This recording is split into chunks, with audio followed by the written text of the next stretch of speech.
Hello friends, എല്ലാവർക്കും Sindhu's world of music ചാനലിൻ്റെ മറ്റൊരു വീഡിയോയിലേക്ക് സ്വാഗതം. ഇന്ന് നമ്മൾ മന്തി, കബ്സ, ചിക്കൻ അൽഫാം ഇവയൊക്കെ ഉണ്ടാക്കുമ്പോൾ ചേർക്കുന്ന ഒരു അറബിക് മസാലയുടെ റെസിപ്പി ആയിട്ടാണ് വന്നിട്ടുള്ളത്. അപ്പോൾ നമുക്ക് പെട്ടെന്ന് തന്നെ ഈ അറബിക് മസാല എങ്ങനെയാണ് ഉണ്ടാക്കുകയെന്ന് നോക്കിയാലോ. അതിനായിട്ട് ഞാനിവിടെ ഒരു പാൻ അടപ്പത്ത് വെച്ചിട്ടുണ്ട്. അപ്പോൾ നമ്മളിപ്പോൾ തീ കത്തിച്ചിട്ടൊന്നുമില്ല. ഇനി ഞാനിതിലേക്ക് ഒരു ചെറിയ കഷ്ണം പട്ട ഇട്ട് കൊടുക്കുന്നുണ്ട്, പിന്നെ ഒരു ഏലക്ക ഇട്ട് കൊടുക്കുന്നുണ്ട്, പിന്നെ ഒരു 1/2 ടീസ്പൂൺ ഫെനൽ സീഡ്സ് പെരിഞ്ജീരകം ഇട്ട് കൊടുക്കുന്നുണ്ട്, അതുപോലെ തന്നെ ഒരു 2 ഗ്രാമ്പൂ ഇട്ട് കൊടുക്കുന്നുണ്ട്, പിന്നെ ഒരു 6 വറ്റൽമുളക് ഇട്ട് കൊടുക്കുന്നുണ്ട്, പിന്നെ 1/2 ടീസ്പൂൺ ക്യുമിൻ സീഡ്സ്, നമ്മുടെ നല്ല ജീരകം ഉണ്ടല്ലോ അത് ഇട്ട് കൊടുക്കുന്നുണ്ട്, പിന്നെ ഒരു 1 ടീസ്പൂൺ മുഴുവൻ മല്ലി ഇട്ട് കൊടുക്കുന്നുണ്ട്, അതുപോലെ തന്നെ 1/2 ടീസ്പൂൺ കുരുമുളക് ഇട്ട് കൊടുത്തിട്ടുണ്ട്.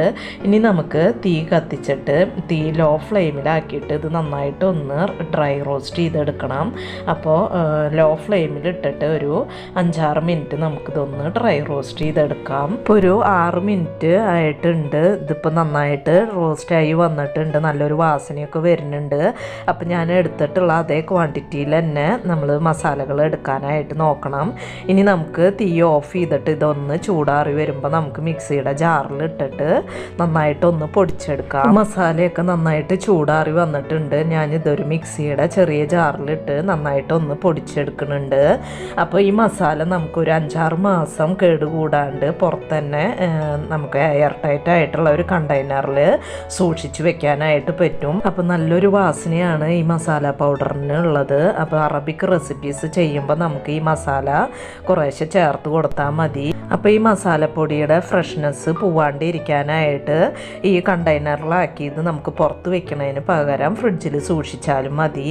അപ്പോൾ ഇത്രയേ ഉള്ളൂ, വളരെ എളുപ്പത്തിൽ നമുക്ക് ഈ മസാല റെഡിയാക്കാനായിട്ട് പറ്റും. നിങ്ങൾക്ക് ഈ വീഡിയോ ഇഷ്ടമാവുകയാണെങ്കിൽ ലൈക്ക് ചെയ്യാനും മറ്റുള്ളവർക്ക് ഷെയർ ചെയ്ത് കൊടുക്കാനും മറക്കരുത്.